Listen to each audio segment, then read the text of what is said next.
नमस्कार। अनंतनाग जिले में दीपू कुमार की लश्कर तोयबा के आतंकियों ने जिस तरह से हत्या की थी वो कहीं ना कहीं जम्मू वासियों ने के दिल को दहला कर रख दिया। और उससे भी बड़ी बात ये बताना चाहेंगे 29 जून की यानी 29 मई की मानना चाहते हैं 29 मई का वो काला रात यानी काली रात, जबकि दीपू कुमार 8:30 बजे दूध लेने के लिए निकला था। इन कायर आतंकियों ने लश्कर तोयबा के आतंकियों ने गोली मारकर उनकी जान ले ली। और दीपू अपनी रोजी रोटी कमाने के लिए अपने परिवार का गुजर बसर करने के लिए अनंतनाग के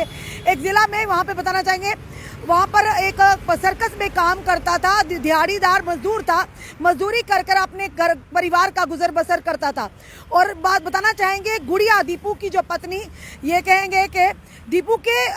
यानी इस दुनिया से जाने के कुछ दिन के बाद दीपू की पत्नी कल एक बेटे को जन्म दिया। यानी वो बच्चा जिसे ये भी नहीं पता कि उसकी दुनिया में आने से पहले, आंख खुलने से पहले ही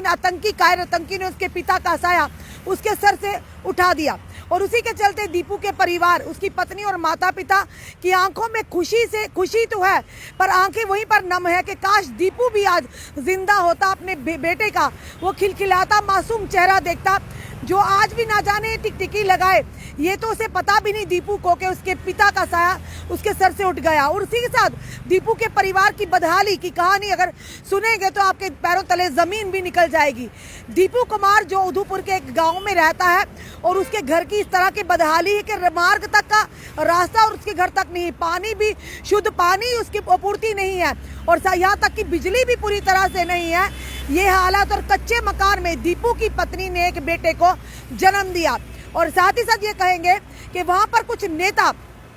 अपनी पार्टी के नेता वहां पहुंचे, जिसमें मनजीत सिंह जी भी थे। उन्होंने आरोप लगाया वहां के अधिकारियों पर कि कोई भी प्रशासनिक अधिकारी दीपू के परिवार तक नहीं पहुंच पाया। और दीपू की इस तरह से बदहाली है, खुद सोचिए, जिस परिवार का रोजी रोटी का जो यानी गुजर बसर करने वाले रोजी रोटी का जरिया था, उसके माता पिता को, उसकी पत्नी को भी, जो गर्भवती पत्नी थी उसे भी नहीं पता था कि दीपू कुमार जिन लोगों की, जिस परिवार के लिए रोजी रोटी कमाने के लिए गया, उसी के चलते वो कायर आतंकी यानी ये कहेंगे बेवकूफ आतंकी लश्कर तोयबा के, जिन्होंने दीपू जैसे मासूम और मजलूम जैसे इंसान को, और जिसे ये भी नहीं पता गरीब इंसान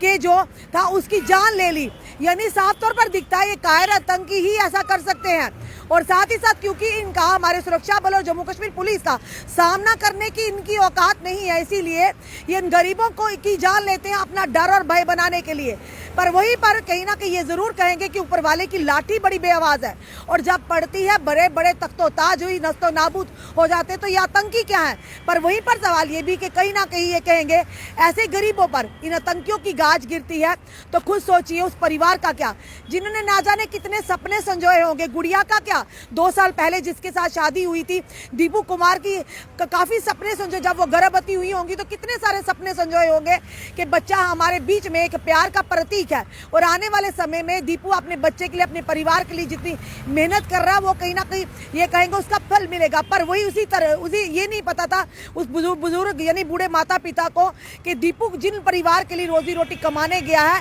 वो रोजी रोटी का जरिया ही ये कायर आतंकी उनसे छीन लेंगे। ये बताना चाहेंगे कि दीपू कुमार, जिसकी बदहाली की दास्तां हर किसी को पता, उनके घर के हालात किस तरह थे, किस गरीबी में वो परिवार आज भी जी रहा है।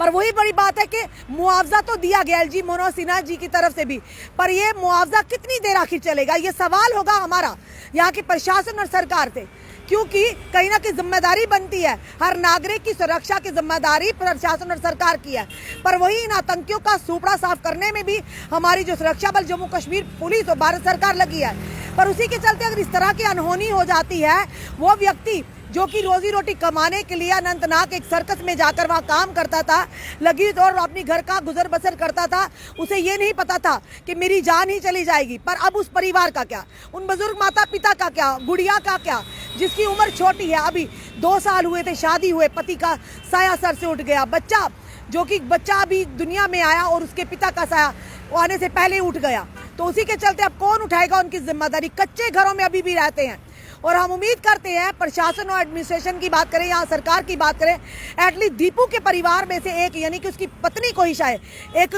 सरकारी नौकरी जरूर मिलनी चाहिए, क्योंकि कंपनसेशन तो दी जाती है, मुआवजा तो दी जाता, पर मुआवजा किसी जान की कीमत नहीं चुका सकता। कोई भी मुआवजा किसी जान से बढ़कर नहीं है। पर सवाल यह कितनी देर वो पैसे रहेंगे आज की महंगाई के दौर में। तो ये ऐसा इंतजाम कीजिए सरकार और प्रशासन को कि दीपू कुमार जो उधमपुर के गांव का रहने वाला है, कम से कम पूरी उम्र वो लोग 2 वक्त की इज्जत की रोटी खा सके, यानी आने वाले समय में उन्हें किसी के आगे हाथ ना फैलाने पड़े। एक बड़ा ही चिंता का विषय है और वाकई ये बड़ा संजीदा मैटर है और बड़े गंभीर ये मैसेज है कि एलजी मनोज सिन्हा जी से भी रिक्वेस्ट करेंगे कि आप लोग भी वहां पर जाइए दीपू कुमार के घर पर, या यूं कहे डॉक्टर जितेंद्र सिंह जी जो पीएमओ मंत्री बैठे हैं इस समय केंद्र में, डॉक्टर जितेंद्र जी आप भी जाइए और दीपू कुमार के घर की जाकर स्थिति देखिए। तो जरूर उम्मीद करेंगे आप जरूर उनके लिए कुछ सोचेंगे, क्योंकि आप खुद ही एलजी मनोज सिन्हा जी कहते हैं कि मैं हर एक लास्ट लाइन में खड़े हुए गरीब के कोने में खड़ा हुआ है, गरीब की भी नजर है। फिर दीपू कुमार पर भी नजर डालिए, उसके परिवार को एक जरिया दीजिए ताकि पूरी उम्र वो बच्चा ये ना सोचे, उस बच्चे को किसी चीज की कमी ना आए, उसकी अच्छे से शिक्षा हो। पर वही दूसरी तरफ गुड़िया जिसे ये लगे कि मेरा पति तो आतंकियों की गोली का शिकार हुआ, कहीं उन्हें आने वाले समय में परेशानी का सामना ना करना पड़े, फाका कशी का सामना ना करना पड़े, किसी के आगे हाथ ना फैलाने पड़े। कई चीजें ऐसी हमने देखी है, कई परिवार ऐसे देखी है कि बदहाली के हाल में उनके अगर सर से साया उठ जाता है या घर का रोजी रोटी कमाने वाला चला जाता, उसके बाद उनके परिवार की क्या हालत आती है वो हम भली भांति जानते हैं। एक दीपू कुमार कच्चे मकान में आज भी रह रहा है, किस कदर हम अंदाजा लगा सकते हैं उस परिवार का, किस तरह से सपने टूटे होंगे, किस तरह से उस बूढ़े माता पिता की जीने की तमन्ना टूटी होगी। वो माँ जो अभी गर्भवती थी, जिसका बच्चा दुनिया में आते ही खुशी के साथ साथ आंखें हमेशा नम रहेंगी जब भी उस अपने मासूम नन्हे बच्चे को देखेंगी, क्योंकि वो यही कहती थी, उनके रिश्तेदार ने किसी ने कहा कि वो खुशी अधूरी है, अगर दीपू होता तो भले ही गरीबी में होते पर वो खुशी दुगनी हो जाती। आपका क्या कहना है इस वीडियो को देखकर? प्रशासन और सरकार को दीपू कुमार के परिवार के लिए किस तरह से कदम उठाने चाहिए, किस तरह से उनकी मदद करनी चाहिए, जरूर आप कमेंट बॉक्स में कमेंट कीजिए और इस वीडियो को जितना हो सके शेयर कीजिए। जुड़े रहिए ऐसी हमारे साथ अगले अपडेट के लिए। जय हिंद जवाहर।